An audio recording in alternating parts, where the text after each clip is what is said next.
25 minutes before 10 o'clock. Thank you for tuning in this Monday morning. Can I just humor me and allow me to go in kind of an odd direction. Can you imagine if before you're born, God says to you, "What do you want? What do you want to be when you grow? When you're alive?" And you name something like, "Oh, I'm going to be a famous actor," right? And God says, "Okay, first I'm going to make you go through hell."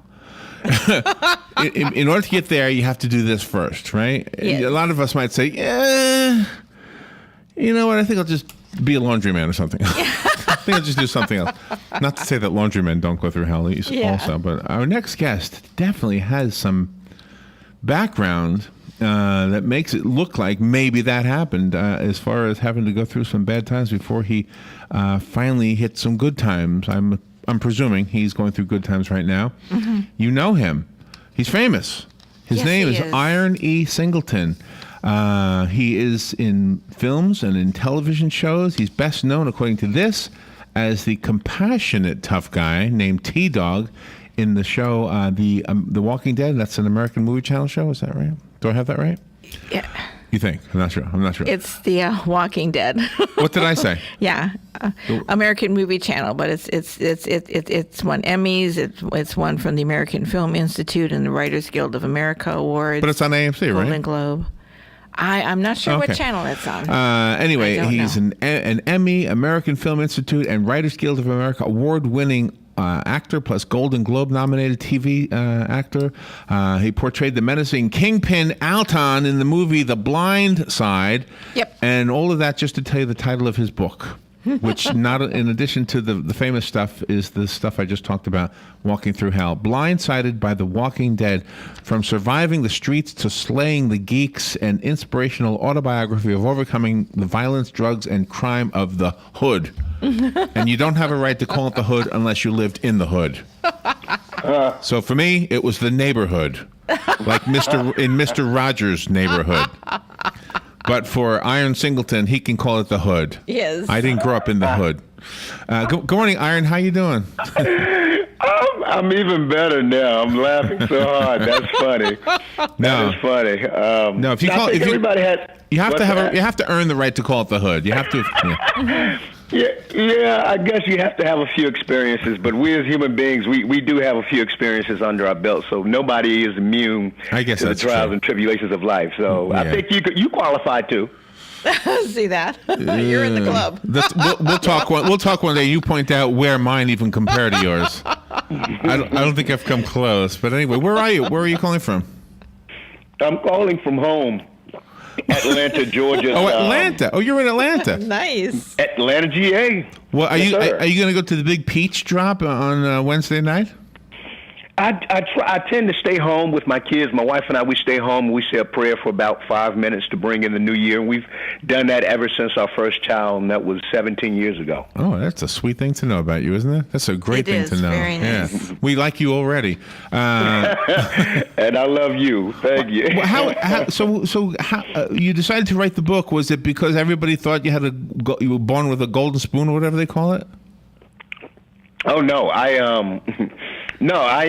wrote the book because I understand that we as human beings, we all have a task in this life, and that's part of my mission. Part of my mission is to leave the world better than I found it. So I was like, I have to tell my life story. My testimony, my tests have led to my testimony, which I'm using to help change lives and to motivate and inspire others. Oh, wow. So give us a little bit of your story. Where were you born?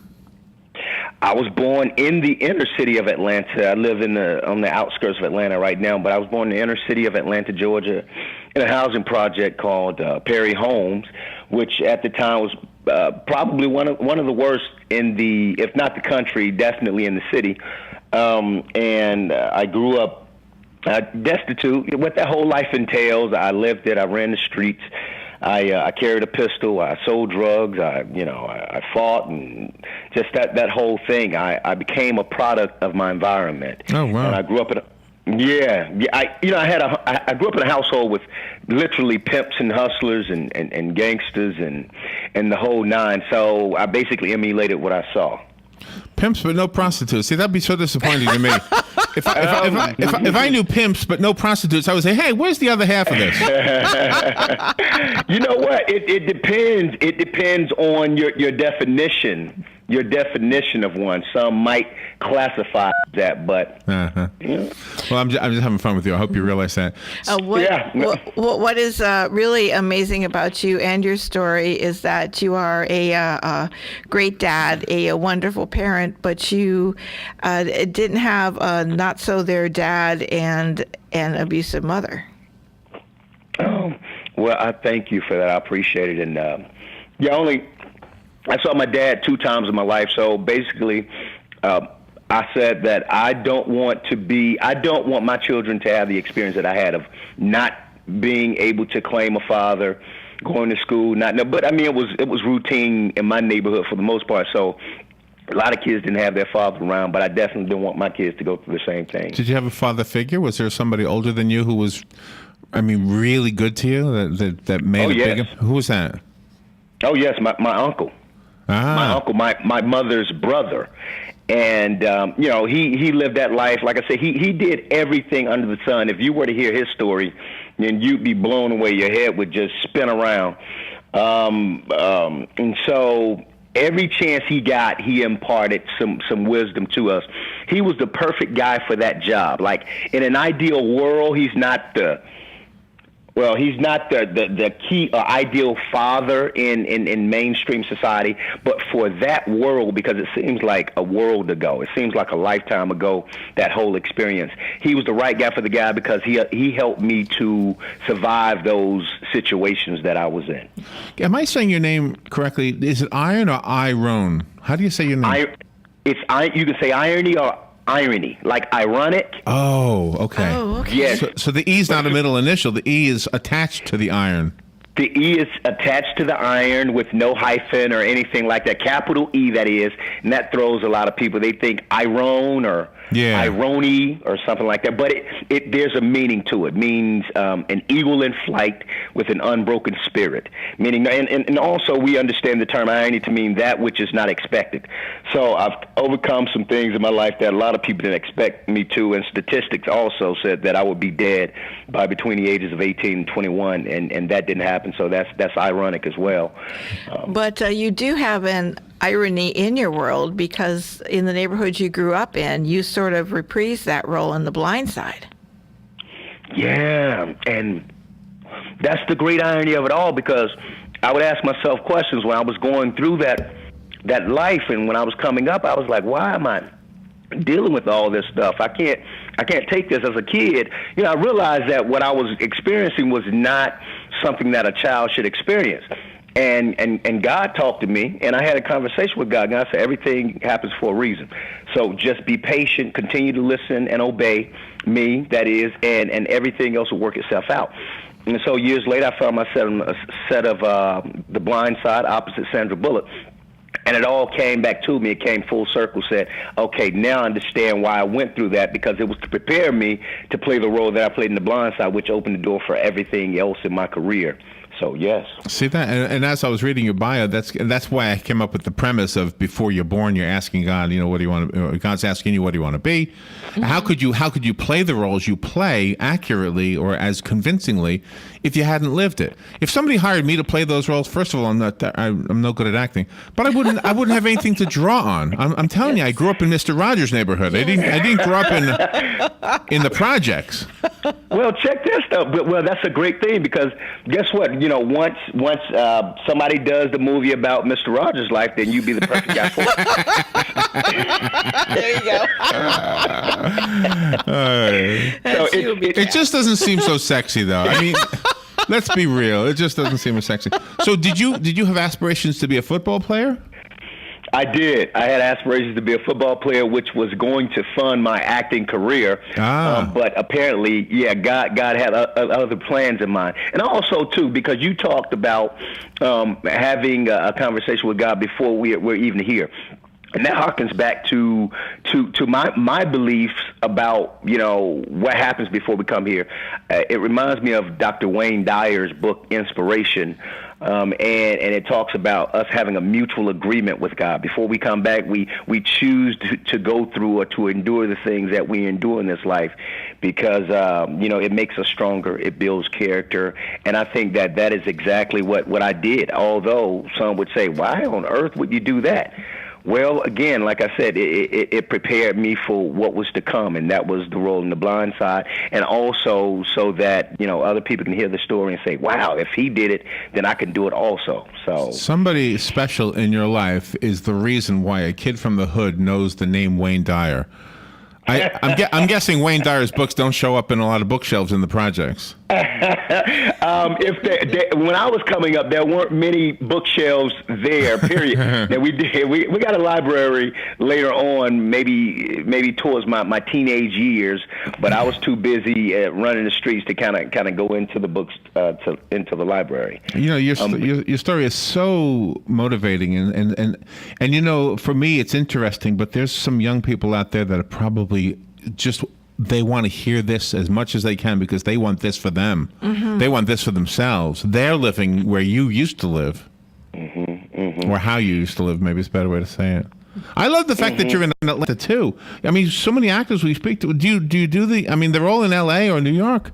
I love the fact that you're in Atlanta. Is that where the show is made? The Walking Dead, yeah, it's filmed in Atlanta. The first season was filmed in Atlanta, right in the heart of Atlanta, and just on the immediate periphery of Atlanta. And then the second season, we moved to Sonoya, Georgia, which is about an hour south at the Raleigh studios. So, and it's been filmed there ever since. Oh wow, so that's an hour closer to us. So how was it? We're like 3 hours away from there, then, aren't we? If we were to drive the way you drive. You have a lot of. Slow down, Robin. You have a lot of Walking Dead fans here. I mean, my kids love it. We got a lot of Walking Dead. Everybody loves that show, and it goes deeper than zombies. That's awesome. Yeah, it's basically it's basically a depiction of life to the extreme. Though what we go through, we all have our struggles. Like I said, at the beginning of the conversation, nobody is immune to the trials and tribulations of life. So basically, that's what The Walking Dead is on crack, so to speak. Like it's at another level, and because you add zombies to the mix, and it really makes your situation bad. And I think that people watch it and they identify with at least one of the characters, and they say, well, how on earth would I handle a situation like that?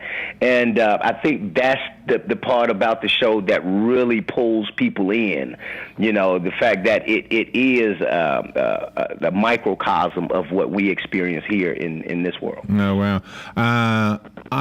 IronE, I got to say it the right way. IronE Singleton is our guest, and you know him as T-Dog in The Walking Dead. He's written a book called Blindsided by The Walking Dead. We are so interested in this, but we have to take a little break, and we'll be right back. The weather is brought to you by myfwc.com. Safe boating is no accident. A warm day today with some sunshine followed by increasing clouds, high 79 to 83. It'll be mostly cloudy and mild tonight, though 63 to 67. Mostly cloudy tomorrow with a couple of showers and a thunderstorm, especially in the afternoon, high 75 to 79. On Wednesday, variable cloudiness, high 72 to 76. From the Florida Weather Center, I'm meteorologist Joe Lundberg. Here's what you may have missed on the John Tesh Radio Show. Scientists recommend we eat processed meats rarely, which means one serving or less per week of bacon, salami, sausage, or deli meat. Don't troll for dates late at night. It's the online dating equivalent of drunk texting somebody from a bar. When we interact with a friendly animal, our muscles instantly relax. That's because animals are passive and they are never judging us. Intelligence for your life on the John Tesh Radio Show. Don't miss this stuff.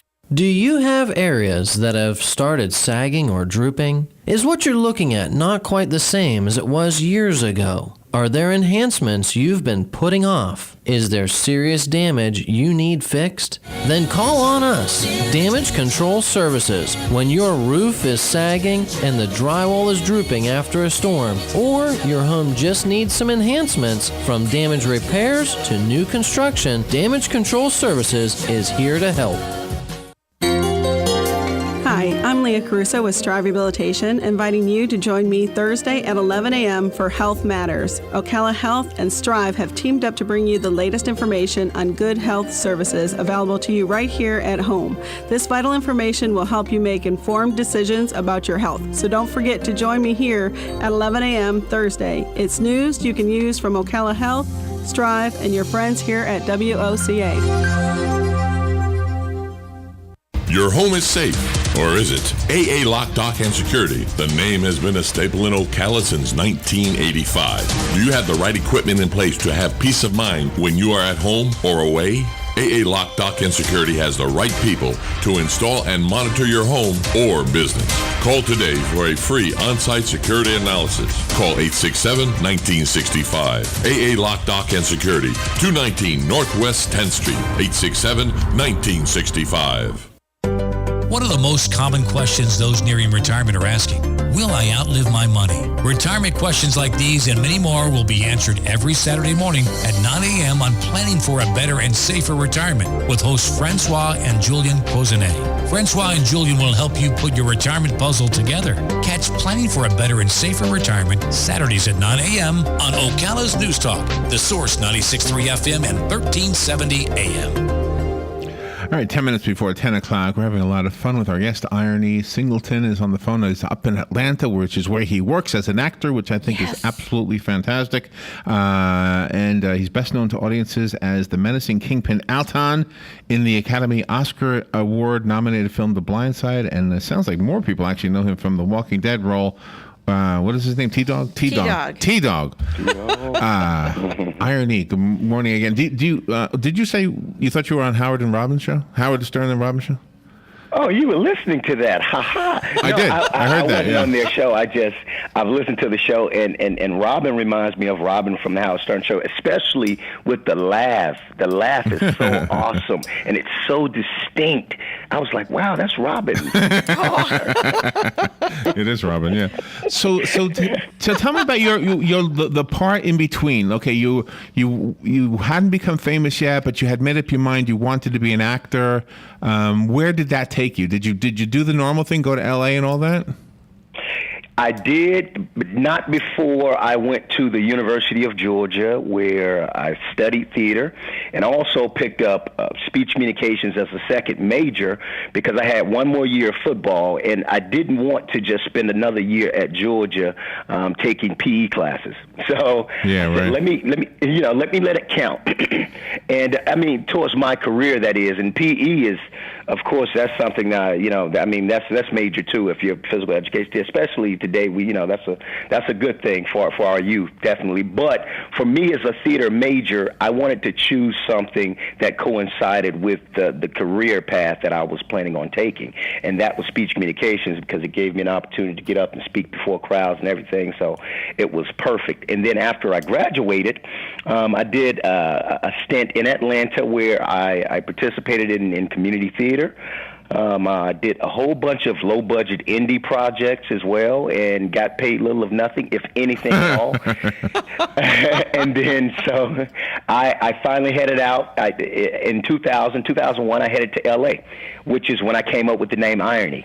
Oh, okay. Yes. And what is your real name? Yes. It's Robert. My birth name is Robert Singleton. Well, I'm so glad to hear that your mother didn't see you when you were first born and said, "This is IronE right here." Yeah, I'm glad too. But sometimes people say, "Wow, that's different." So I've always kind of recognized myself as different, especially being in the hood. Right. Right. Standing apart because there were certain things that my friends would say. They would use certain language like profanity or whatever around adults, and not all of my friends, but a lot of my friends. And I always asked, I never did that because I was like, wow, that's disrespectful, and I can't see myself doing that. Why would they say something like that, especially around an adult? See, somebody when you were younger, was really making a good impression on you. Somebody was doing. I got a lot of good stuff from my household. So although, like I said, that was a bunch of chaos and everything, I still had really good uncles and aunts, and my grandmother was awesome. She was the backbone of the family. She was the matriarch. So I always got nuggets of wisdom, instilled in me. It's always the grandma. The grandma's always playing a big, important. Thank God for grandmas, right? Yes, indeed. Oh, of course. Yeah. And off the air, we were talking about your book and about the message that you wanted to deliver. Yeah, we need to talk about the book, don't we? Wonderful. Let's be fair to the book. Blindsided by the Walking Dead. So, have you gone back to your old the projects or any area like that? Yeah, it's that particular project has been torn down, and a lot of, I would have to say, fortunately and unfortunately, a lot of those projects have been torn down, and that happened around the time of the Olympics. So, we had that rebuilding process and the regentrification process to take place because the city didn't want a lot of people to come here to see, those projects or whatever. And interestingly enough, and I say fortunately because a lot of people were taken out of that situation, and they built better housing, and they moved people away, and then when they rebuilt, they moved a lot of them back in, so they created mixed income housing. Oh, really? But Yes. But unfortunately, they were dispersed throughout the city in different areas, in different pockets, which kind of created, a less than pleasant situation all throughout, the city. So that's why I say unfortunate. So where would you be now if you hadn't been able to have the success that you have? What would you be doing for a living? I would probably be a chef or a lawyer. A chef or a lawyer? There you go. I love that. One extreme or the other, right? He runs the gamut. He understands. That's another thing. One thing I did, I took the LSAT, which is the test you take to get into law school, for your listeners that don't know that. But I took the LSAT back in 2006, so I was still struggling. And I was working about 8 to 10 jobs, I guess, and I still was not raking in half of what my wife was raking in. So she was the breadwinner at that time, and I said, you know what, maybe I should go to law school. Maybe I should pick up something else, get a 9-to-5, because this is really not working out, which I didn't want to do that, and I just wanted to kind of, because my wife had been there with me throughout the whole ordeal. We met in the 9th grade, and we've been together since 9th grade. Oh. So I just kind of, I wanted to get her take on it. And she said, if you quit acting, we're going to get a divorce. Oh, really? So she was joking. She was joking about it, but that right there let me know how much she believed in me. That's awesome. Boy, you really need somebody who is in your corner, don't you? Yeah. Yes, indeed. So I took the LSAT still. I said, let me just take it because I aspired to be a lawyer, and I wanted to major in civil rights, because I knew I had, coming up in the projects, I had my civil rights violated so many times. Yeah. And I've seen so many other people who had their civil rights violated, and I said, I just want to become a lawyer so I can just help people. And my plan was to work pro bono. I was like, even now, I still consider it. It's like, I don't care about money. Like, money comes. That happens as long as you're living to please God. That's for me, and that's the realization I had. As long as you're living to please God, everything else falls into place. So I wanted to kind of work Yeah. And your book is such an inspiration to others, though. Oh, thank you. The message in the book is truth and love. That is basically what it's all about, and it goes back to, like I said, to pleasing God. It's about loving everybody you come in contact with, respecting everybody, and everything work out. Even if people upset you, they make you mad, they do wrong by you, we have to understand that we shouldn't take it personally. We have to understand that that's something that they may possibly be dealing with, or more than likely they're dealing with in their lives, and they're just projecting that onto you. Can I ask you to? I know we don't have much time, and I don't mean to be unfair, but what was the deepest, darkest part of your life, and how did you pull out of it? I know we only have a minute for that question, but... Okay. Well, I'll try to make it as succinct as possible. But you're not unfair at all. You're very fair for having me on the show, and I thank you for that. But when I was around 10 years old, my mother, she smashed cake and ice cream on my face, and which I lost her, by the way, when 8 years later she died from HIV complications. Oh, wow. But when I was 10, she smashed cake and ice cream on my face, and I love my mother dearly. Also, she had issues in her life. She was addicted to crack, and she was an alcoholic. But she took a lot of her stress and anger out on me and my brother.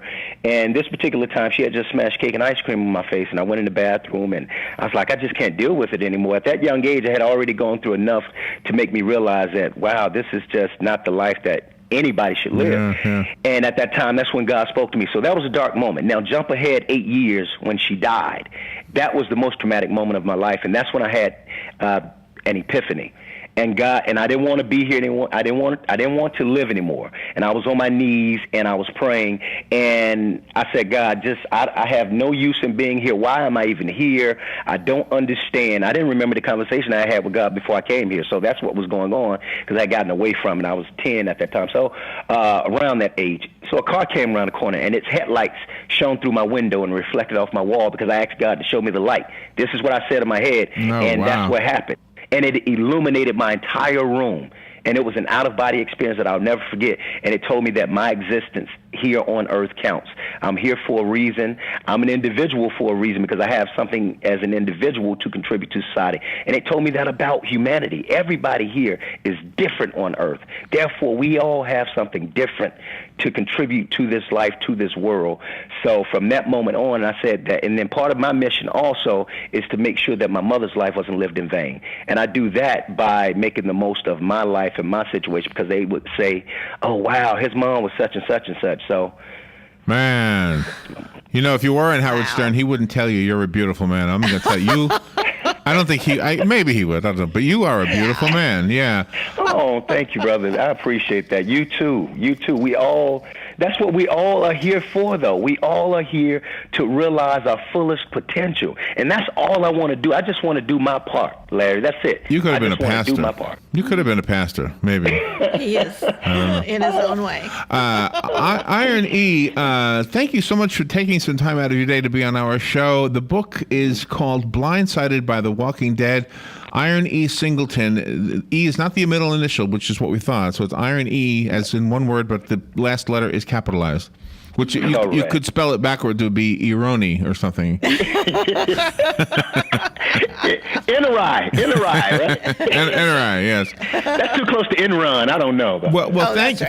I love the fact that you're going to be praying for 5 minutes on New Year's Eve. Say a prayer for all of us, and thank you for being such an inspiration and a motivation. Yes. No, thank you. I will definitely say a prayer for everybody. I always do, and I love you guys. Thank you. I love your listeners, and let's continue to love each other. That's it. And do you have a website? I do. IroneSingleton.com. Thank you for asking. It's IRONE, like you said, SINGLETON.com. And there's a link to my Facebook and my Twitter page as well. We'll never know this for a fact, but I believe your mother is very proud of you, IronE. Thank you. Robert. Thank you so much. I'm sure your mother still calls you Robert. Yeah. Or Toont. Tuned. I wouldn't have known that one. Thank you. And a Happy New Year. Thank you for being here. You're welcome back anytime, by the way. Thank you. Oh, I appreciate it. I love you guys so much. Thank you. All right, much continued success. Thank you. We'll be right back. Broadcasting from the Paddock Mall Studios, this is WOCA, Ocala, Gainesville, The Villages, 1370 AM, 96.3 FM, The Source. Today in Florida Ag News, I'm a Southeast AgNet. We start off with our weekly Commissioner Spotlight, and with that, here's Franco Galassi.